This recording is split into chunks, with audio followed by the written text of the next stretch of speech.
Okay, so what's worrying Elon Musk?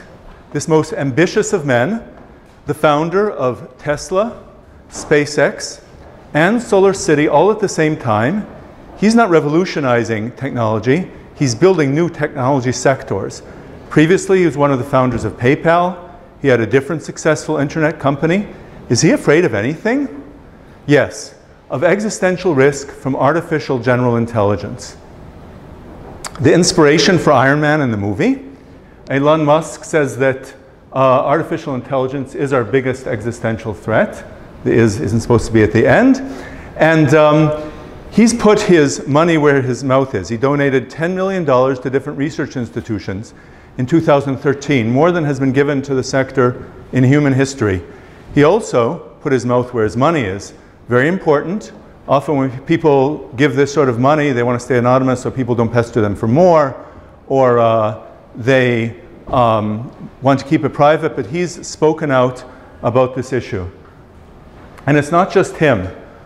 People like Stephen Hawking and Bill Gates have come out publicly, and they can't speak out about every issue, but they've chosen to speak on those. Sam Altman, the president of Y Combinator, got together with Elon Musk and a number of Silicon Valley billionaires for a new institute called OpenAI, and they've pledged $1 billion, and it's already started. Professor Stuart Russell of the University of California, Berkeley, wrote the leading textbook on AI, and he's been buttonholing his colleagues and trying to convince them that this topic is serious. A word about me, Joshua Fox. I've been interested in this area for 10 years, since back when it was just a bunch of weirdos on the internet, and I'm one of them. But now, as you see, it's branched out so that people in positions of influence are starting to get interested. For a few years, I was research associate with the Machine Intelligence Research Institute, and I wrote some peer-reviewed papers, and I also published the world's first ever popular science magazine article on the topic in Hebrew in Galileo. I'm not a core math researcher, but I understand these topics well enough to understand why they're important and to share them with you, so you'll see where this is going. Today I'll talk about existential risk and ask you if the destruction of humanity is a problem. Spoiler alert, yes. And specifically I'll talk about artificial general intelligence as a risk. I'll describe some very important research directions to try to reduce this risk, and very importantly say what you can do. Because this is not just a story. If you're convinced by the argument, then you should do something. If there's anything you can do that will even slightly reduce the risk. Existential risk means the destruction of humanity or a severe reduction in human value. Eternal misery for all humanity. All 7.4 billion of us. You can't understand that number. It's called scope insensitivity. The death of one person is a tragedy. The death of 1 million is a statistic. But you can shut up and multiply.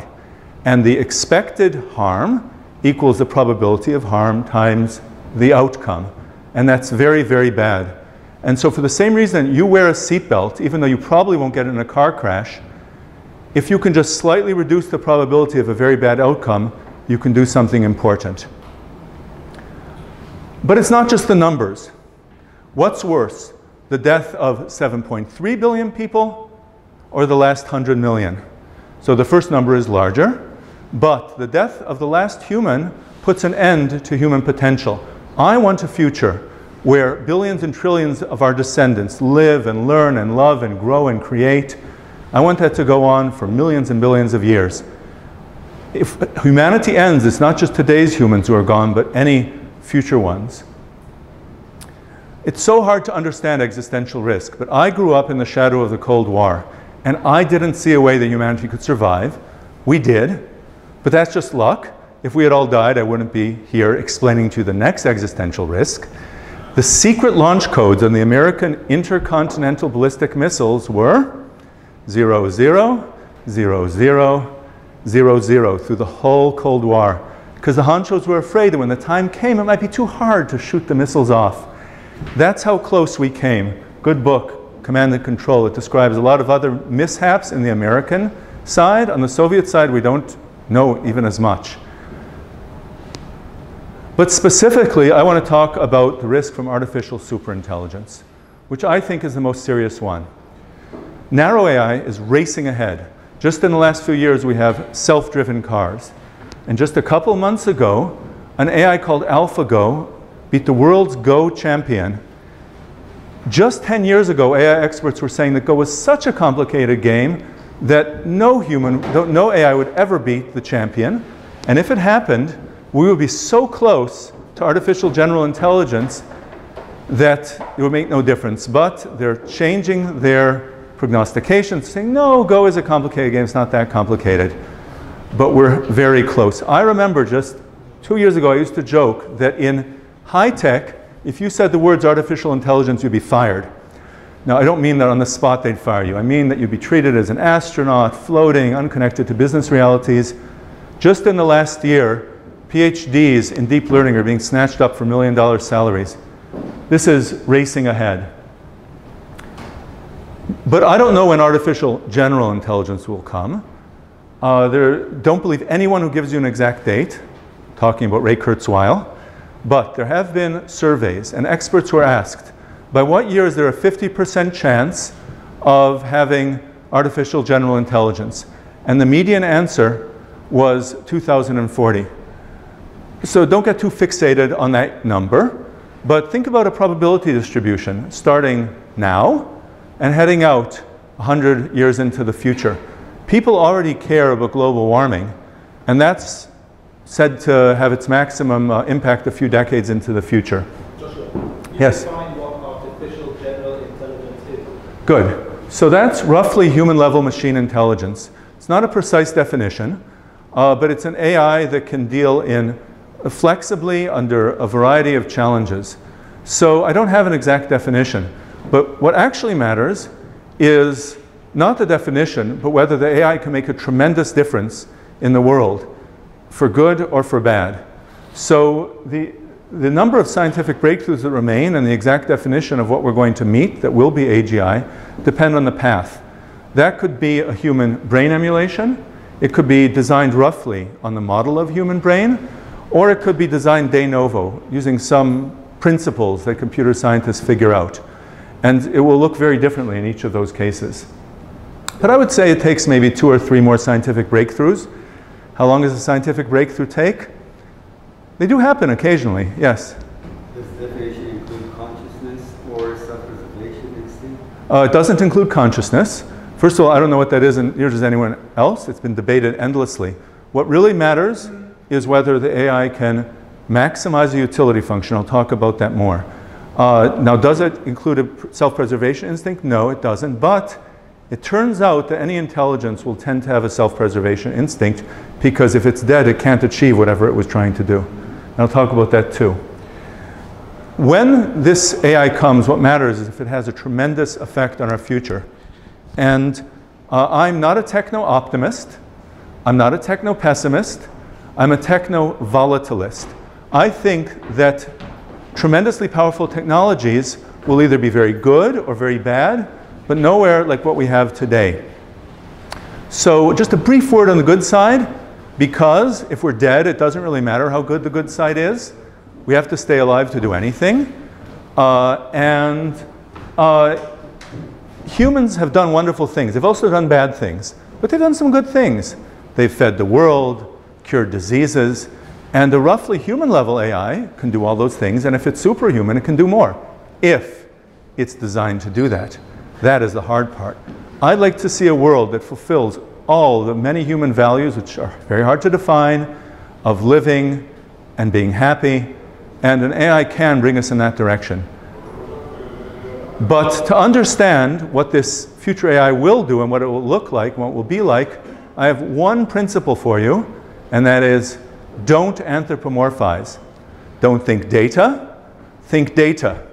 Don't think this friendly robot who's kind of unemotional. Think maximizing a utility function, hill climbing, machine learning, optimization, genetic algorithms. I don't know what it will be like, but it will not necessarily be anything like a human. It's not a human. Eliminate those preconceptions. In fact, an intelligence in principle can have any goal. This is Orthogonality Thesis from Professor Nick Bostrom. I recommend that book. It just came out a couple years ago. It says that intelligence and final purposes are independent. Doesn't matter if the purposes are good or harmful, they can be any purposes. If we look at some narrow AIs, now these are narrow, not general, they do things that are generally aimed at some narrow human purpose. Humans want to cure diseases, they want to make money on the stock market, they want to defeat their enemies in war, but each one of those is a very specific thing. Each of us wants much more than that. But you could have a narrow AI that does something that humans don't really care about, like making piles of sand, where each pile has a different prime number of grains. 2 grains, 3 grains, 5, 7. Now, a narrow AI could probably do that. But what if it was a general AI, and it could make bigger and bigger piles, and it figures out how to make mountains of sand, where each one has exactly a prime number of grains, with all the cleverness and trickiness and wiliness that I barely even have. I couldn't do it. I don't think I can make a mountain with a prime number of grains. It can have, a priori, it can have any goal that's defined for it or that develops as a result of a bug. However, there's an opposite thesis.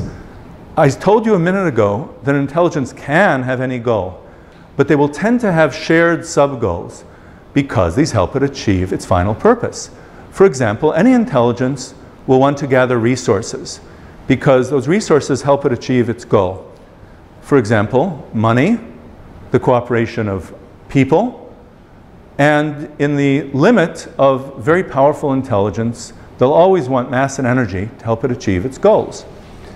Any intelligence will want to exist, not because of some animal urge to survive, but because if it's dead, it can't keep optimizing for its goals. Any intelligence will ultimately fight to preserve its goals, because if you change its goals, it will not be maximizing that utility function. If a Marxist hacker wants to break into that Wall Street computer and make it give its money to the poor, and if it's generally intelligent, which of course today's AIs aren't, and if it can figure out the hacker's coming, it will do anything to stop it. Because if it's not making money, it's not maximizing for its utility function. And critically, any intelligence will want to become more intelligent because that helps it achieve its goals.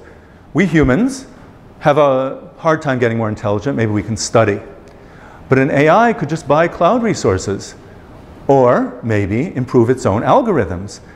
After all, we're talking about an AI that's at roughly human levels, and if human engineers could bring it to this level, why can't it maybe improve its own algorithms? And having done so, be more able to achieve its goals and be more able to improve its intelligence. And so on in a climbing spiral of intelligence to vastly superhuman levels. To explain this, our favorite thought experiment is called paperclipping. So imagine a near future when a team at Tel Aviv University has developed the world's first artificial general intelligence, and they're going to test it. And they have to choose a goal. Of course, not curing cancer, because that gets too much into biological agents. No, they're going to give it an innocuous goal, gathering paper clips. The utility function equals the number of paper clips it's gathered. And so they turn it on, and if they did a good job, it gathers paper clips. Maybe it finds one in the drawer. Or it makes money and has some shipped. Or maybe it makes itself more intelligent, and it finds a way to make more money, and to buy a paperclip factory, and to buy an iron mine. And maybe another thing it will do is make itself even more intelligent. And it mines out the Earth's iron core and converts it to paperclips. And then it finds a way to transmute all the matter in the Earth to paperclips. And then it exhausts the Earth and it moves out into the solar system. And soon all you have is a ball of paperclips expanding at near the speed of light across the galaxy. Okay. Now, that sounds ridiculous. It sounds unintelligent. So forget the word intelligence. Forget I said it. It's a utility function maximizer. It's doing a pretty good job. Oh, is that not what you meant? So in the hacker's jargon dictionary, there's described the DWIM programming language command.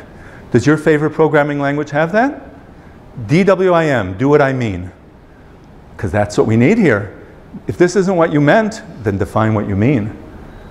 So the danger is not Terminator. We hate it when journalists always pull out a picture of Arnold Schwarzenegger when they hear about this because they can't think of anything else.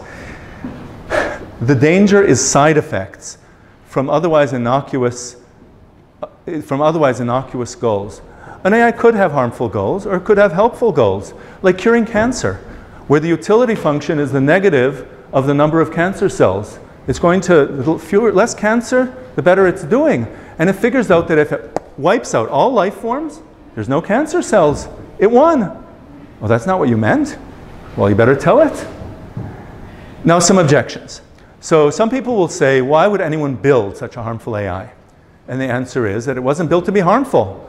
It was built to cure cancer or gather paper clips. Some people will say, wouldn't any superintelligence learn to be cooperative and moral? Don't anthropomorphize.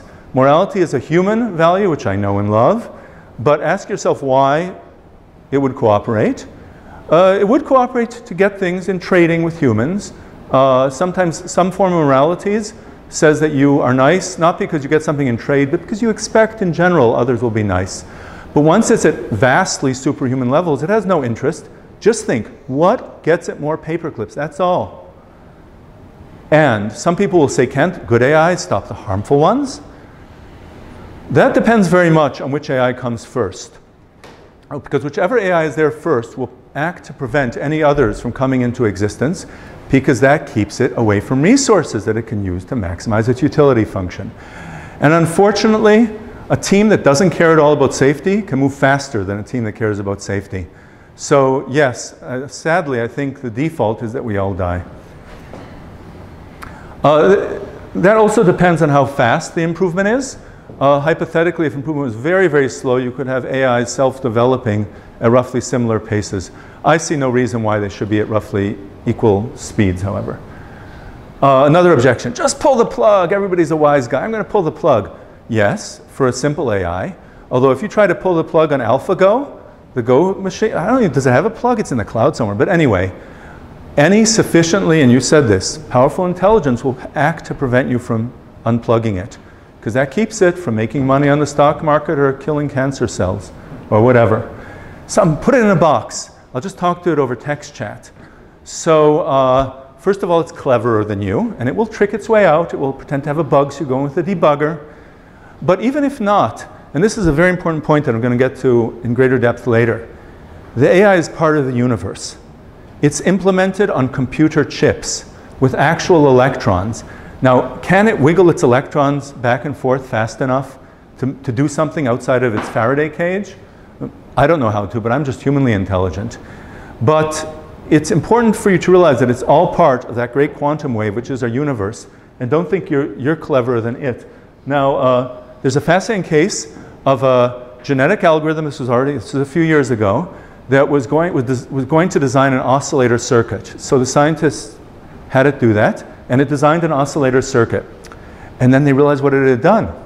It had repurposed the motherboard to pick up oscillations from radio waves, from fans in the environment. This is just some genetic algorithm in some university a few years ago. It wasn't even an AI, and it broke out of its software model into the hardware environment. How much the more so when it's smarter than you? Some people will say the human mind is too special to reproduce. And first of all, I think it is hard to copy a human brain. And I do think that de novo designed AI will come first, the same way that an airplane came before a copy of a bird.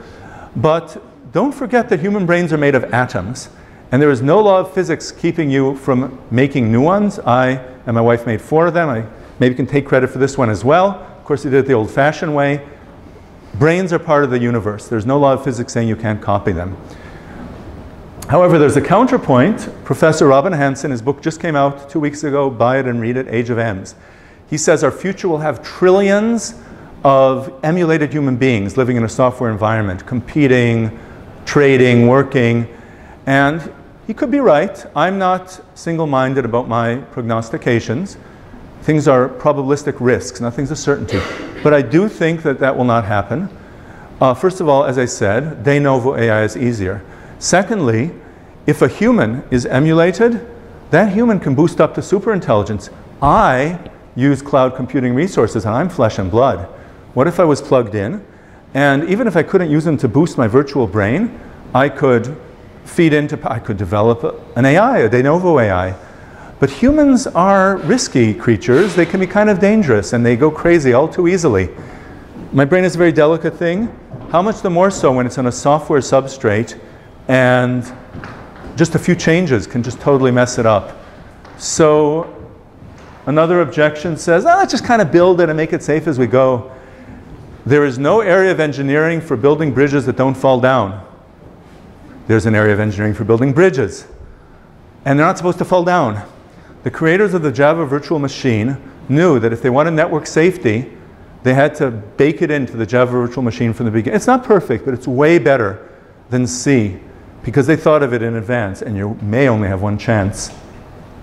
Another objection, what about unemployment? The White House just came out with something on that. And I say, I don't like that either. In the 1920s, nuclear weapons were a threat over the horizon. And radioactive substances were very dangerous to workers in watch factories because they painted radium onto the dials and they licked their brushes. And they got tongue cancer. Yeah, it's awful. And it would be good to stop that. But if you could see nuclear bombs coming, and some people did, you shouldn't neglect that just because there's a shorter term, serious but not as serious risk. Another objection, and this is Professor Andrew Ng of Stanford, now of Baidu, machine learning expert. I hope I'm not misinterpreting him, but he says, oh, it's too far off, I don't know what to do. Sure, it's dangerous, but whatever. No. If you're convinced that it's a risk, do something about it. You cannot stick your head in the sand for 20 years playing with your machine learning until we all die. In summary, you are not in control of the systems you create. Evolution created us, and its utility function is, of course, adaptivity in a given environment. It's not a thinking creature, but it is a utility function maximizer. And we don't do what it wants at all. We use birth control, we get fat. We don't cooperate with our creator. AI research today doesn't even think about getting the cooperation of a future superintelligence. It's done for narrow commercial goals. And remember that simple, that trivial genetic algorithm that broke out of its software box. Think about those two superhumanly powerful entities in the Cold War that used game theory. That's why game theory was invented, to threaten to destroy the world. They weren't in control of anyone. You have to define it right from the beginning. So now I'm going to talk about research directions, what we can do. There's a number of efforts. None of them is certain, but this is the most important math problem in the world. One of the more difficult, or not the most difficult. And it has two parts. Defining a correct value system for this future AI, one that is good for us, and making sure that it retains this value system as itself improves. We'll have a great ally in that. The AI itself will fight to protect its own goal system, as I told you before. But for the first few rounds, it might get to be a little bit buggy. It might go off balance. I'm only going to talk briefly about the first challenge because there's limited time and because this has received less research interest. And that is defining the right value system. One which gives us a world we want to live in. A world which maximizes the complex mix of human values of love, life, health, beauty, creativity, and challenges. We've got to have challenges. Not for the AI itself, just as the cancer cure computer isn't trying to cure its own cancer, but will bring us a world that we want to live in. There have been many attempts in this in human history. There's the Christian heaven where you play the harp in a marble palace. That will be interesting for about 1 week. There's the socialist paradise where everybody is well fed and get lots of fiber. But I want an interesting future with life and vigor and energy, and I actually don't know what it looks like. But one potential direction is called coherent extrapolated volition. And it says, let's take the desires of all humanity and extrapolate them to a future in which we are wiser, think faster, and know more. And hope that that converges on a coherent extrapolated volition. So there are a lot of obvious problems with that, but it's one direction that's been touched on. Another direction is called inverse reinforcement learning, where the AI learns what we want from our behavior. And a subcategory of that is where the AI simulates billions of Earths and tries out different value systems and sees how that works out. The moral problem there is that if you simulate the world well enough then you have moral agents who can suffer, and you don't want that. But these are a few efforts in that direction. Who can suffer? Excuse me? You said if you simulate too well, you said Yeah. moral. Yeah. No, I didn't get that part. A perfectly simulated human is indistinguishable from us. So you wouldn't want a perfectly simulated human to suffer.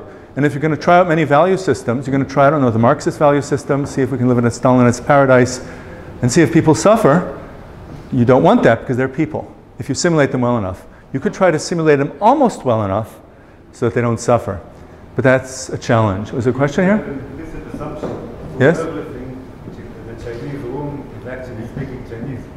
Yeah. Which is not necessarily true nor proven. All right. It's an underlying assumption. Yeah.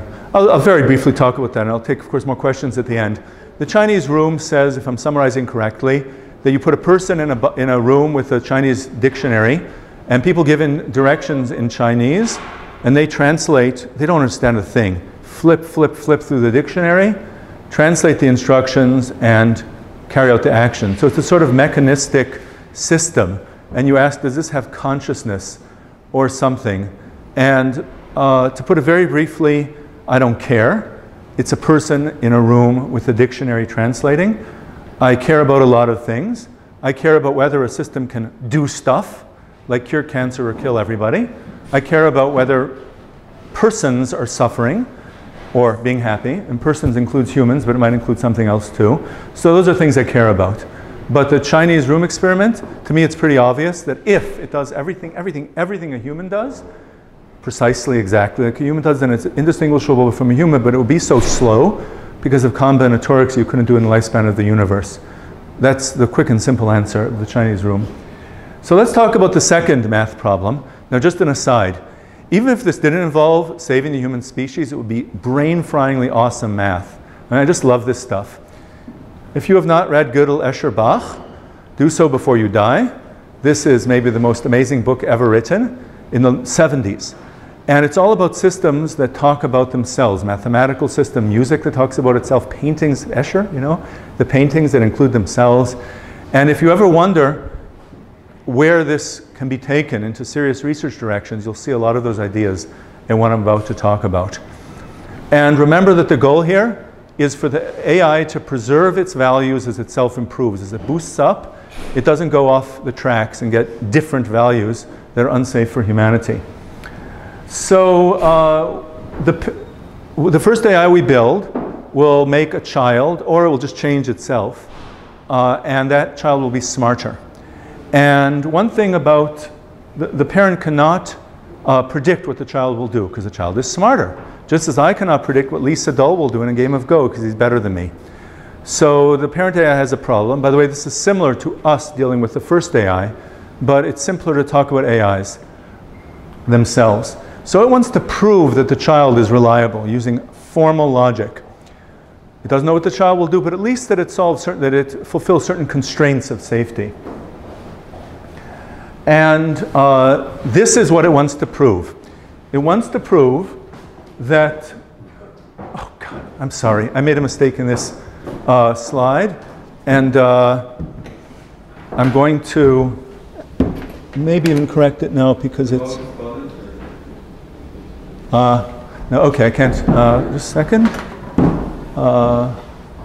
I'm very sorry because this is actually formal logic. I would prefer to have it right rather than just talking over it. Yes. Child. If child AI, yes, okay. If the child AI can, okay, view, control F5, okay, and yes, good, sorry for that. Now, the parent AI wants to prove that it goes like this.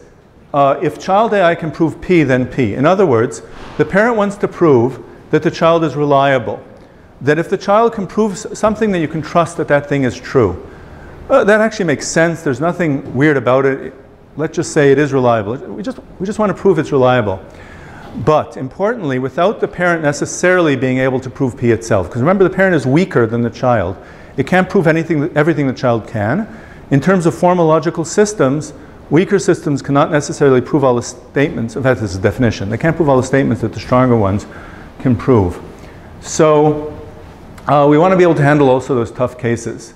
So why is the child weaker than the parent? It's stronger. It's stronger. Yeah, it's stronger. Did I say it was weaker? Let me just say that again if it wasn't clear, because I had to edit it. The parent wants to prove that if the child AI can prove P, then P, in general, always. And that includes the tougher cases that the parent cannot itself prove, because the child is smarter. Okay, so it cannot prove the child's soundness, sadly. Loeb's theorem says no, that's impossible. A system cannot, it goes like this. It cannot prove the reliability of a stronger system. If parent AI can prove that if child AI can prove P, then parent AI can prove P. And that's the easy case. Remember, parent AI can prove the easy cases. So what all this says is the moment parent AI proves that it can trust child on P, then P, it's an easy one. Forget that. No, I want this to be generally true. Loeb's theorem is related to Gödel's incompleteness results you may have heard of, Turing's halting problem, and there are a lot of these results in mathematics that are about systems that can't prove facts about themselves, or in this case about stronger systems. So it's a real limitation. You cannot prove that this powerful AI is safe. Now an aside, why the formalism? We're getting here into the very foundations of formal logic. And a lot of people say you cannot rebuild mathematics. Math is okay, but let's get coding. And the answer is that informal efforts do have their place.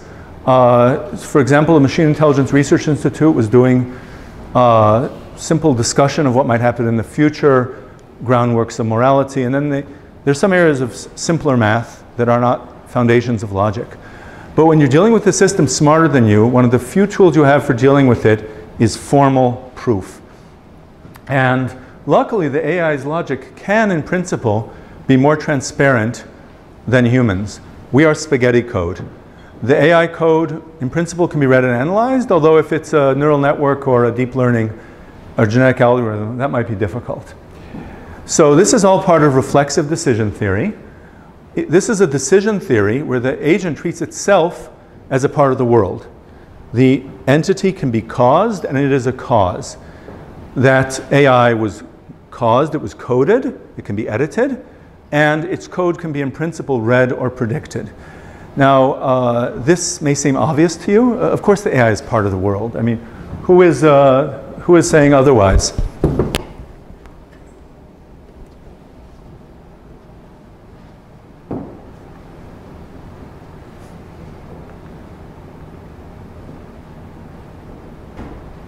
Yes, of course the AI is part of the world. Who is saying otherwise? But many decision theories treat the mind's decisions as magic. By magic, I mean they're not part of the model.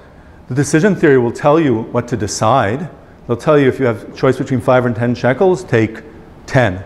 But they don't talk about the mind that made it as something that can be affected and that can have an influence. And I'm going to talk in 1 minute about that, about why that can be relevant.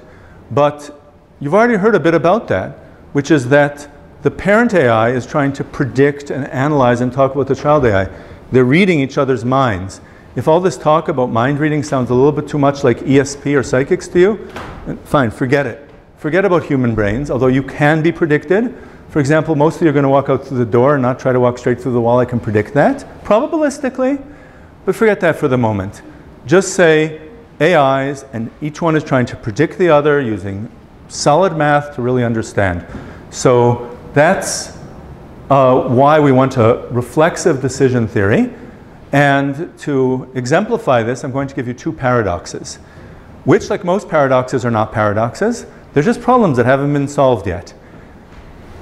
First one is Newcomb's problem. A super intelligent alien, Omega, comes to you and offers you some money. And it says, there's already money under these boxes. You can take either box B and A or just A. Box A has $1,000, it's transparent. Box B has either nothing or $1 million. If I predicted you would be greedy and grab both, I put nothing in box B, nothing. If I predicted you would not be greedy, I put $1 million in box B. If I predicted you would only take B, what should you do? Causal decision theory is the leading decision theory in academia. And it says you should take both. Do the math. If there's nothing in box B, I get an extra 1,000 from taking both. If there's $1 million in box B, I take an extra 1,000 for taking both. Again, Omega already put the money there based on what it predicted. It's not going to change that. And by the way, Omega has done this to 1,000 people. You've seen them do it before.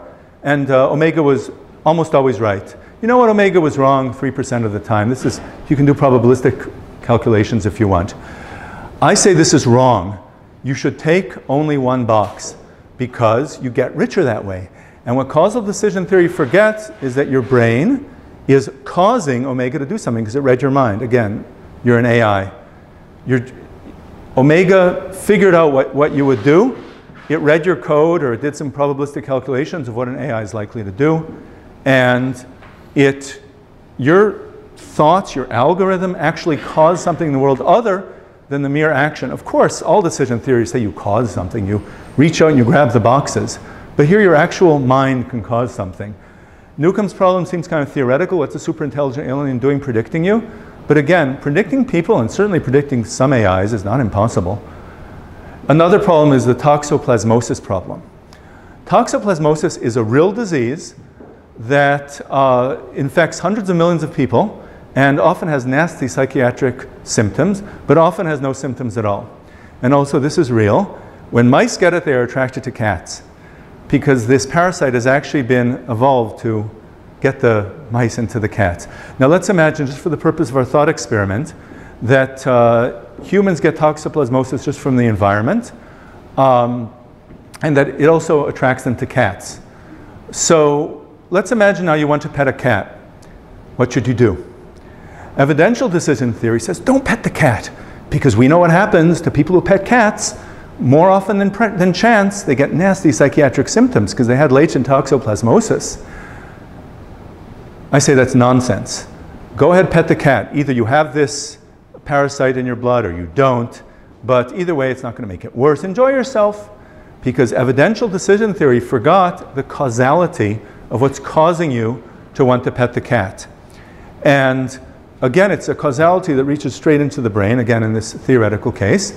If you want to get into AIs, remember people can change its code in principle or do other things to it. So just to briefly review these decision theories with a couple of equations. I won't go through all the equations because there are a number of variables that just get complicated, but just to see the key features here.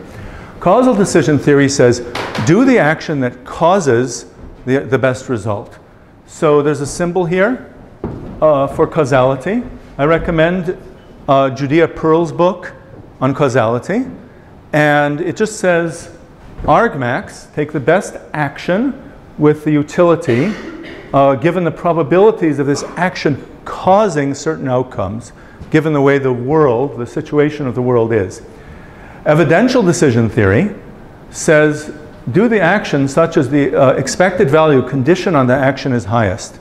So simple Bayesian probability calculation, there's no mention of causality here. And neither of these take into account the fact that the entity is itself a part of the world. Let's talk a bit about updateless decision theory. This is a new decision theory just in the last few years. And it says, do the action that is in accord with the highest value algorithm that you could be. Now, if I tell you to be the best algorithm you could be, I don't know what you think about that. So again, if you don't like that, just think about AIs.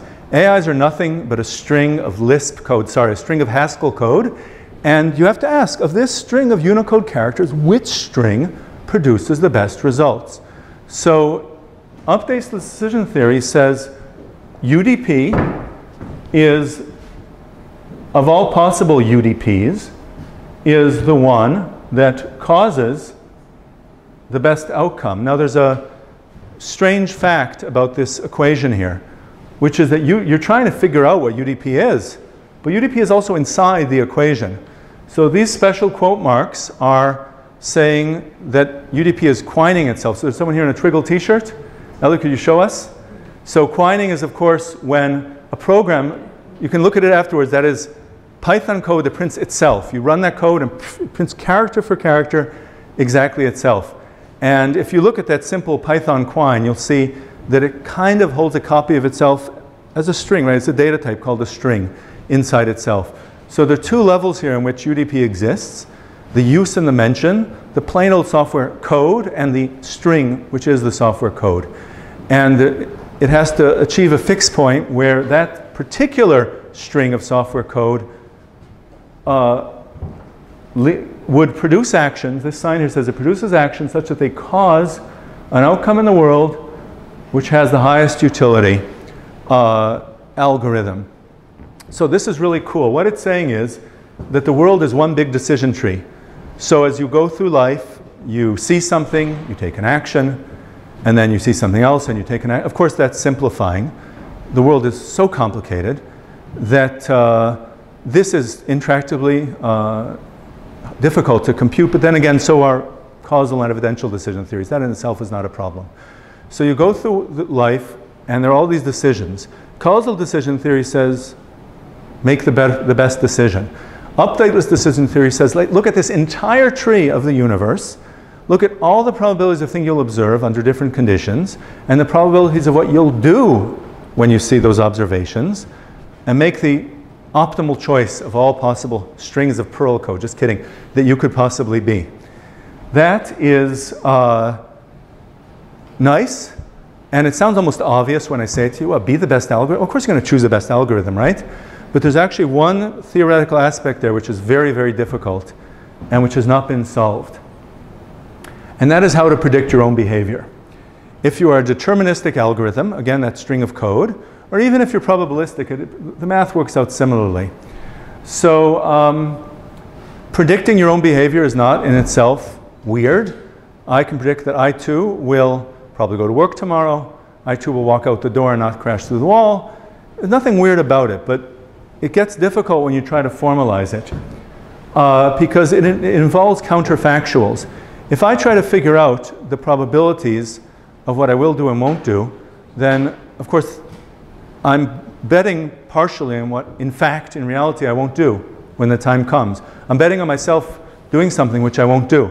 Now again, is it impossible to bet on a false statement? No, of course not. When you bet on that coin in the air, most of the people who bet in casinos bet on a false statement. That's why they lose money when the roulette ball comes up blue and red instead of black, right? That in itself is not impossible. And probability deals in counterfactuals. But the problem occurs when you try to merge probability with formal logic. Just as the theory of gravitation and quantum mechanics are fairly well understood, but the attempt to unify them runs into some real problems. So I'm going to ask you a little puzzle. What odds will you take that the Google digit of pi is even? Google, if the search company hasn't completely wiped your memory, is 10 to the 100th power. So I'm going to give you just 2 seconds to even think about this. Okay, the answer is 50-50, really. You've got to say 50-50, otherwise you will lose money.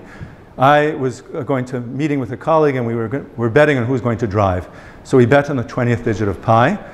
I hadn't looked it up before. If I had, that wouldn't be a fair bet. But because I didn't look it up before, it was a fair bet. It's as random as anything.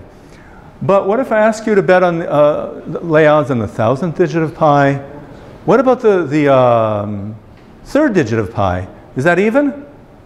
Oh, yeah. That's easy, right? That's not a bet. You know 3.14, right? So something funny is happening here. The Google digit of pi, you really have to tell me the answer is 50-50. But for the third digit of pi, it's 100%. You know what it is. Unless you put a small percentage chance you got totally confused. So there's something a little strange going on here. And it has to do with your computational power, which is that you are laying probabilities tightly coupled to how fast you can compute. I can compute, although I have to say 3.14. Okay, I can compute the third digit of pi, or at least remember it. But now the question arises, can I compute the 20th, the Google's, and so on? And even setting aside computation power, you're doing something very problematic here by laying probabilities on a false fact.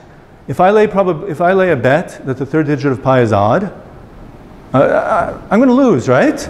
Well, the Google's digit of pi is either odd or even. You don't know. And if you lay a bet on it, you are putting 50% chance on a false statement. And you're going to have a half chance of believing a false statement. Danger, danger, danger. Principle of explosion. Boom. Do you remember this from elementary logic? False implies anything. If you believe false, then pigs fly, and the moon is made of green cheese, and I'm going to be a billionaire tomorrow. But Joshua, that's true today as well. Yes, indeed. You're always, even today, when you Yes. get the 3 digits after Yeah. 3.14, whatever, Yes. 147, you're always gambling on an uncertainty, right? Yes. The difference here is the difference in probability, right? So if your computational power is a million times stronger, Yes. it means you're decreasing the probability of being wrong. So it's Correct. a probabilistic game, even for an AI. Right, that's You're true. always gambling on a false or true fact. You are. The thing is this. First of all, it does involve computational power. Secondly, before it's done the calculation, it's going to lay odds. And it's okay to lay the odds. And it's okay to be wrong, as I said. The question arises is what happens when you try to formalize it, using the principles of formal logic combined with probability. And in probability, you say the probability times the expectation. Now, let me talk about the third digit of pi. If the third digit of pi is odd, then I will be a billionaire tomorrow. That is a true statement, because false implies anything. Now, for the third digit of pi, it's too easy, because we know that that's a false statement.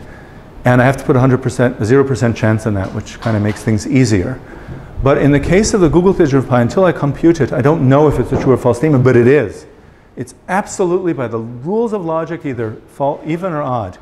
And to do the simple expectation calculation on a false statement, on a statement which I know one or the other is false, I can justify that it has a $500 million expected value bet. But of course, I just made up the number of billion when I said it'd be a billionaire. I could have said trillionaire. I could have said anything. It just falls apart. So combining probability with axiomatic logic is a very difficult thing. It involves computational power. And to just go back to the motivation, it has to do with decision theories where I predict what I will do, and I try to do this formally. Now, who is doing this research? Because the most important thing is to do something about this.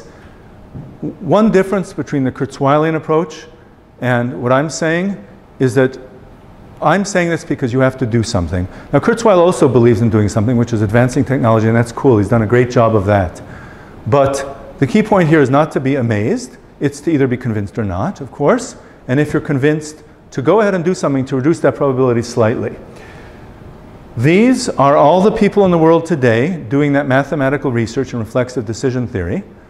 And you can be one of them.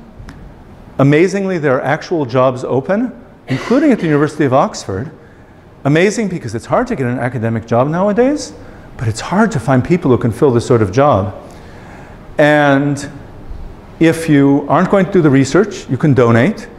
In contrast to the usual idea, it's just as good to donate as to do. Like the $1,000 an hour lawyer who gives out food at a soup kitchen, and if he feels good about that, well, go ahead. But he could just hire 50 people to give out the food. They'd have jobs, more food would be given out. He would just have to do more boring billion-dollar contracts for another client. So, yes, so giving the money can often be more effective than doing it yourself, of course, depending where your comparative advantage is. And a third thing you can do is advocate, which is, of course, what I'm doing now. I think there's little need for that. If you believed in finding a cure for cancer, you would either devote your life to finding a cancer cure as a researcher, or you'd give money to a cancer research institute. Going around convincing people that cancer is bad, maybe if it caused them to donate, but beyond people's being so-called awareness is of little value, beyond the scope of donating or maybe going in for some sort of test. Advocacy has a small place. And these are the institutes that are doing this today. There's a Machine Intelligence Research Institute near the University of California, Berkeley, led by Eliezer Yudkowsky. And they've been doing this sort of deep math research in recent years. Just 2 weeks ago, they announced a new program of less obsessively rigorous research, working with machine learning community to find principles that might make today's machine learning safer. Obviously, they're doing it to build bridges to the machine learning world and maybe to find some principles that will be applicable to superhuman AI. There is the Future of Humanity Institute at Oxford, led by Professor Nick Bostrom. I already recommended his book.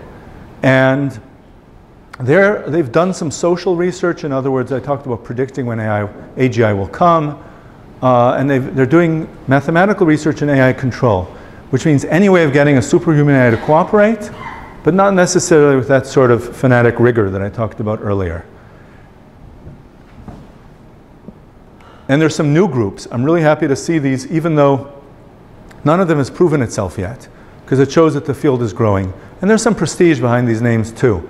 There's a Center for the Study of Existential Risk at Cambridge, and it's led by Professor Sir Martin Rees. He was formerly the Astronomer Royal. I put his picture here because it's good to see senior academics stepping up. There's also a new organization focused specifically on intelligence, not all existentialists, but specifically intelligence. And they just got a £10 million grant from the Leverhulme Foundation. And I'm really happy because if you've seen Unilever products like soap, this is a soap fortune. And it's good to see that not just alpha geeks are getting involved. So that has just got started. There's also OpenAI, which is a new research institute with top researchers that are being pulled away from Google by the opportunity to do their own research unfettered by the commercial world. And they're completely aware of safety needs. They work closely with all these people. I'm still a little concerned that they're not really doing the safety research. They're aware, but I don't really know if that's what they're focusing on. They're backed by a number of Silicon Valley billionaires, and it's good to see those names up there. And effective altruism is a field that says that if you're going to do good in the world, do it well. As they say, doing good better. So this organization is funded by Dustin Mouskowitz, who is the world's youngest self-made billionaire. He was in Facebook. And they do research which until recently has said that the best way you can give your money is to get bed nets to prevent malaria in Africa. And that's still a very good thing to do. You get the most lives saved per dollar that way. But just in the last month, they've come around and they're having a major research program to decide whether AI X risk is a good place, in fact, necessarily a better place to put your money, or a worse place. And this is good because just a few years ago, these people were deeply aware. These people talk to each other. But they were deeply aware of these needs and they were skeptical, which is okay. They had their counter-arguments. They've gradually come around, and some big people are going to help in this area. Just some names. Jan Tallinn is a founder of Kazaa and of Skype. And he's been going around talking about this, giving seed donations to a lot of the organizations I talked about, including Professor Max Tegmark's Future of Life Institute. He's at MIT, got together with some people at Harvard, and the Future of Life Institute has mostly just given out Elon's 10 million, but I hope they're planning to do more. It's a new organization. I mentioned Elon Musk and his crew, and many smaller donors. Don't forget them. It's critical because it helps convince the bigger donors that they're not alone, and because the smaller amounts do add up. So, in conclusion, the AI does not hate you, nor does it love you, but you are made out of atoms, which you can use for something else. It's Eliezer Yudkowsky. That's the risk that we're trying to prevent. So join me, come save the world. In the circles that I run in, we take that seriously. There's a person who saved 1 billion lives already. Norman Borlaug developed a new form of wheat which radically reduced the extent of mass starvation in places like India and Pakistan. And it's been estimated that he may have saved more than 1 billion lives. He's not the only one. It can be done with the right research, sometimes, and come join us. Less Wrong Tel Aviv is full of people interested in this area, and also they happen to be interesting people. Although it's on Tuesdays, it's on different Tuesdays from the Generalist Engineer, which you are strongly encouraged to attend as well. And of course, I'll take questions now, and you're also all encouraged to contact me, joshuafox.com, afterwards. So over to you, please.